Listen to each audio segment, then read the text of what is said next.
Hi, this is Jason from Horrific Nightmares, and welcome to another edition of Fright Friday. Now, this is a segment created by my good friend Steven from the HorrorFreak 85, where he picks a theme and we watch a horror movie based on that theme and do a short review. Now, this week it's Road Rage, and this week my pick may be a bit controversial, but it comes with a story. I picked Death Race 2000. Now, Death Race 2000 is a 1975 film which runs approximately 80 minutes and is directed by Paul Bartel. Unfortunately, he passed away on May the 13th, 2000 at the age of 61. Now, he did Private Parts, and I'm not talking about the Howard Stern movie, the 70s horror film that I absolutely loved. Cannonball and Eating Raoul. If you look up his face on the IMDb, I'm pretty sure if you're a horror fan, you'll recognize him.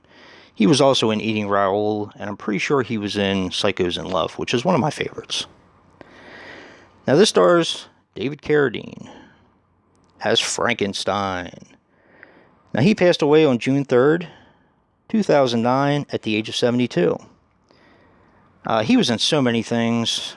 Some of my favorites are Kill Bill 1 and 2. He was also in Evil Toons, which I never have seen, but really want to. And Lone Wolf McQuade.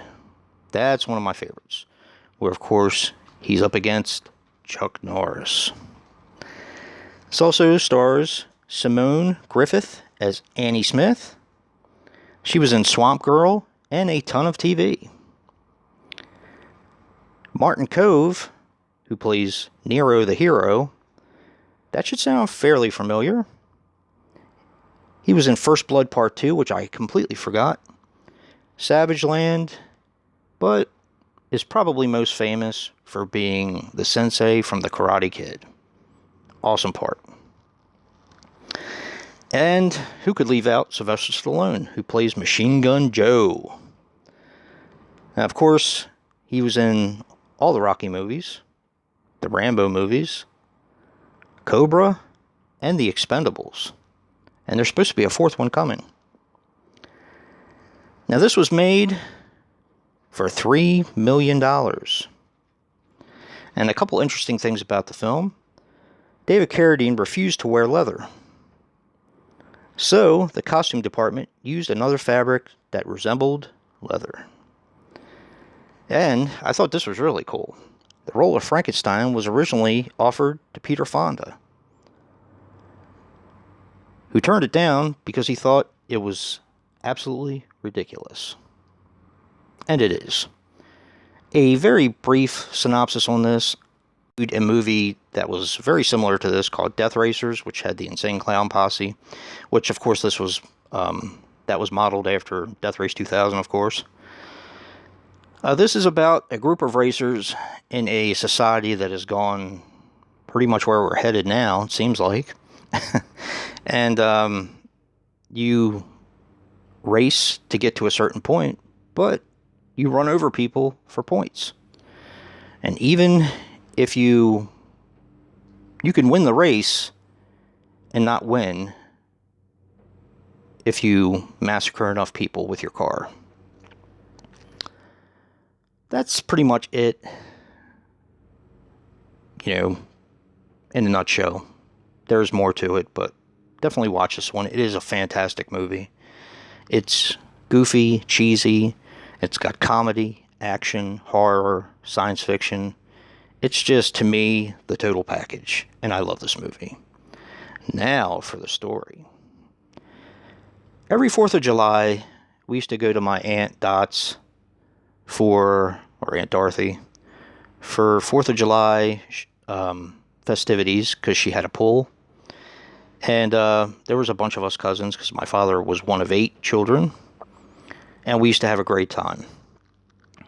This particular 4th of July was when I was about maybe 8 or 9. We went over there, and in the middle of it, it started raining. So, the people were out. They had like an overhang, like a awning. And of course, the adults stayed out there and drank and ate and smoked and, whatever they were going to do. Cigarettes, mind you. I don't think there was anything else. Could be wrong, but I don't think so. Of course, us cousins went inside and turned on Showtime, which was I think it was fairly new at the time. And Death Race 2000 was playing. Now, anybody who's seen this movie, of course, they all start. You get introduced to all the characters.